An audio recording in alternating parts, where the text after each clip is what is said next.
Well, anish, Pat, Díadit, Yes, Margaret Pádraic. I will look at my Go home to get Pád. thought all and down north mar vui, Kiri and Law Hannah. Well, we also room be Cléhawaig Galib. Agus on Simul Pád. Thank God that the long distance point has come back into the game from both teams. Fish Hanaway. And be on Gaeilge for Pád Leishin. Agus ní a bhéin ní málam an fisted past no an fisted pints man cholíní machine agus it's grálum féin an cholín from an awkward angle or from a long distance. The long distance point to me is the great glory of Gaelic football. Kick more fada. Yeah. And the mark is an abomination as far as I'm concerned. Ní léon Markson Omaniacht. Yeah, Markson Omaniacht. And it's much harder for a hurler to follow the small little ball through the sky, and much more courageous to lift his fist amongst the forest of commands, whether they're made from the ash or whether they're made from bamboo. And imagine, and they get no advantage, good, bad, or indifferent from a mark in hurling. No. So I don't see any point in it in football. When you talk about courage there, when you talk about courage, I must mention that vui tu an Comórtas done mana nua done club, Crógacht, in courage, Crógacht agus Cairdeas. So go Cairdeas lad. You know when Dúrán beyond. All my experience at Castlebar Mitchells has been of the players that I watched over many years, and courage. I myself cannot kick a ball. If I pointed in that direction to kick a ball, it would end up over there.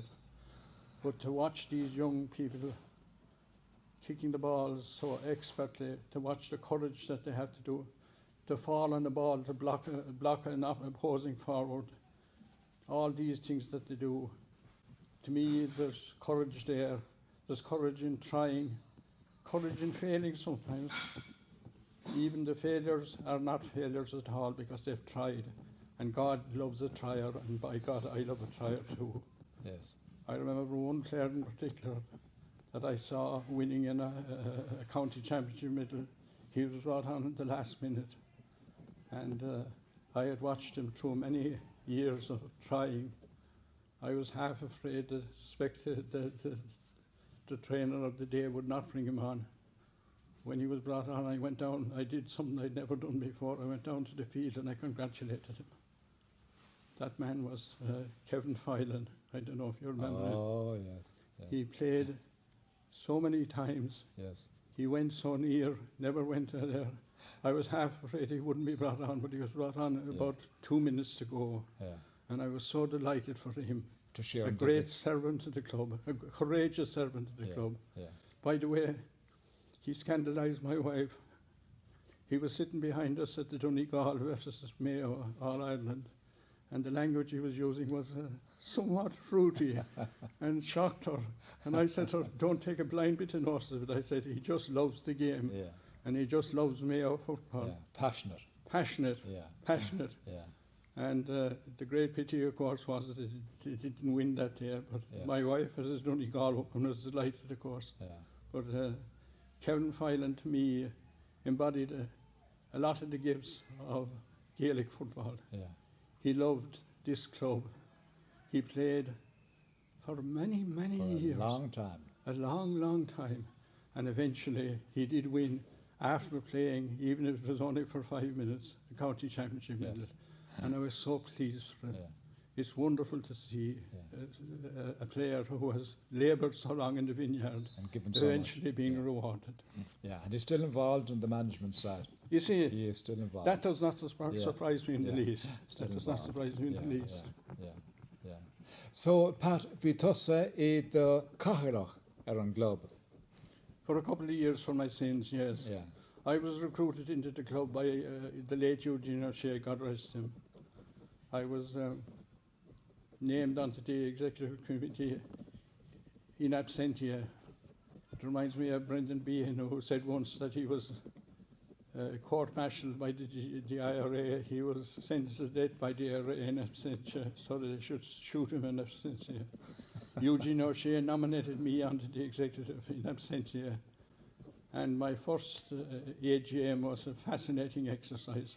The chairman, whom I will not name out of consideration for him because he's a Shlina Firna Anish, fell asleep in the bath before the AGM and didn't turn up. And Eugene O'Shea, the same Eugene O'Shea who had to chair the meeting, I think he was vice chairman at the time, he had to chair the meeting, and of course a new chairman was elected. Rather than that, it was a rather strange introduction to the club, but it was not typical, because the club essentially has been extremely effective in its work, and I have great pride in all the people that worked there. There were wonderful people really involved in the club. The likes of Mick Rowan, the likes of Paddy McGuinness, you may remember, was very involved in it. The likes of the telecom people, particularly, there was a whole group of people that manage keeping McHale Park in good form, and they used to come and do tremendous work. It was easy to be chairman of a club like the Mitchells because there were so many people so deeply committed to it. Not always seeing eye to eye with each other, but then nobody is perfect and nobody is right all the time. And there were once or twice, I must confess, I'm afraid I lost the right myself. I wasn't any more perfect than anybody else, but it was a great joy to be involved in it. And it was a pleasure for me to actually sit down and to look at the challenge of coming up with a motto.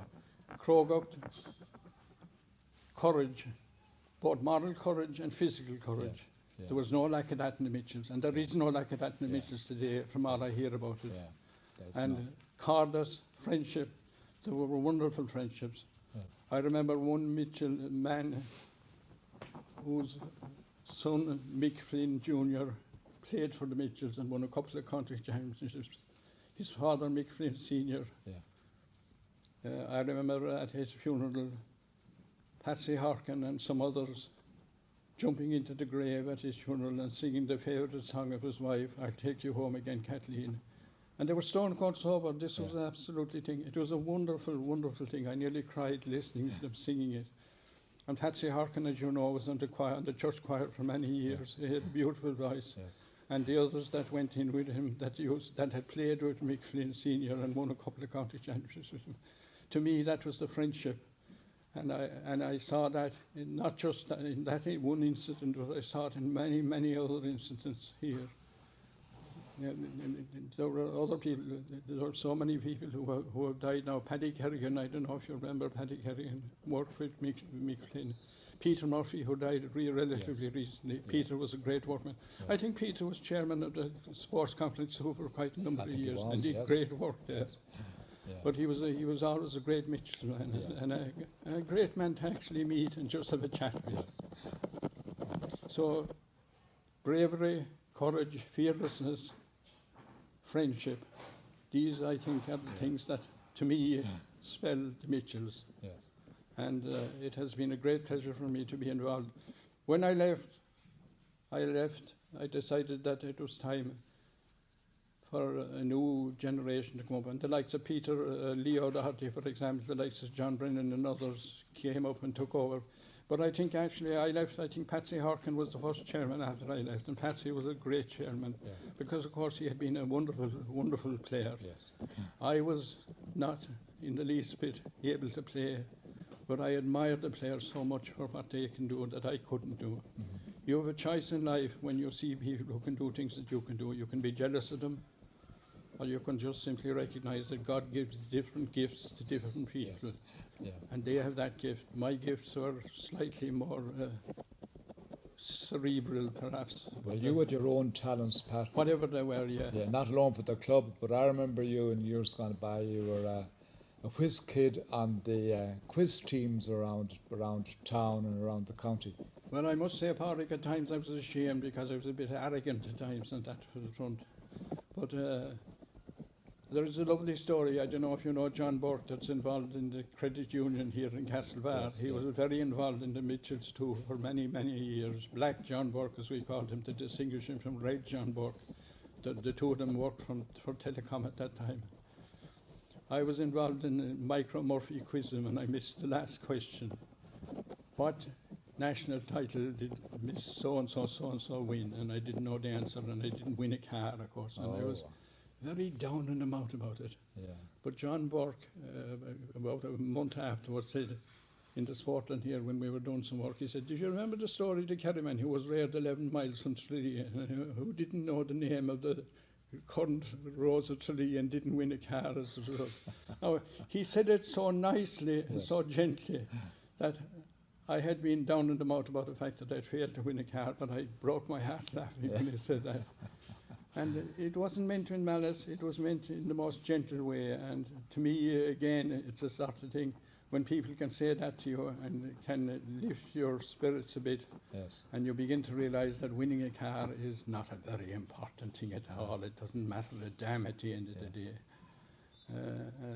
So you had that sort of spirit in the club. Yes, indeed. Which to me was wonderful.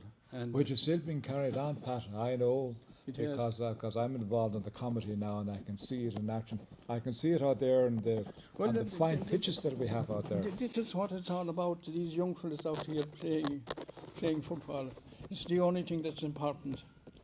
It's the only thing that matters. I was involved in clearing debts in the sport, and I was involved in raising money for the build the stand out there. But they're not important. What's important are those young people out there. I mean, the happiest 2 years of my life with the Mitchells was when Paul Gavin asked me to become assistant manager in Commerce. To be honest, Paul ran the show, and he was respected by the players in his immediate team. Had he suggested he would, downstairs in the catacombs, as I called them at that time, the training ground, he would outline maybe our strategy for the match and thing. And he would once in a while refer to me, "What do you think of that, Pat?"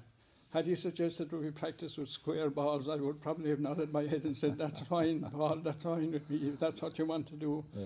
But my main function was to bring water, enough water for the players, the first aid kit, the Lauron in which I could scree os Gaeilge and in the Imro race and the Ferrunad.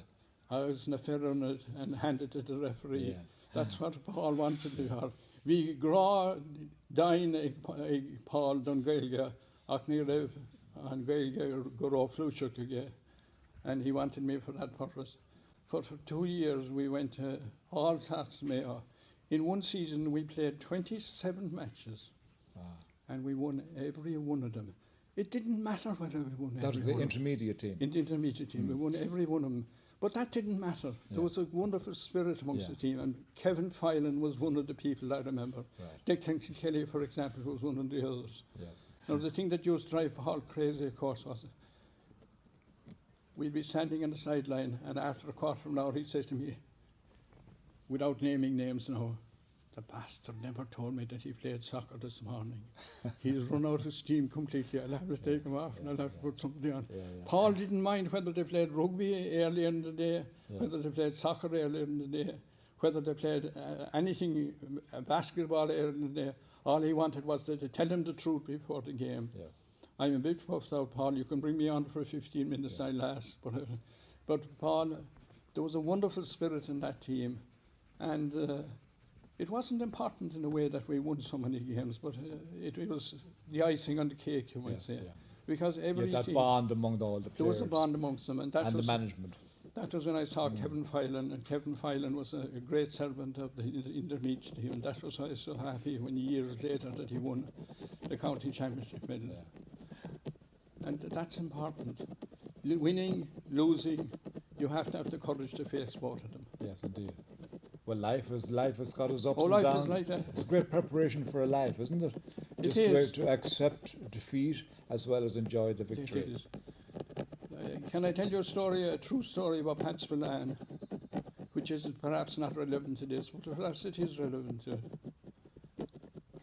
last football match I went to with my father before he died in '82 was an unimportant, trivial game that didn't matter a damn in Killarney between Templenoe and Castle Island Desmonds. I was on holidays down in Kerry with my father at the time. Pat Spillane had won 5 All-Ireland medals at that stage.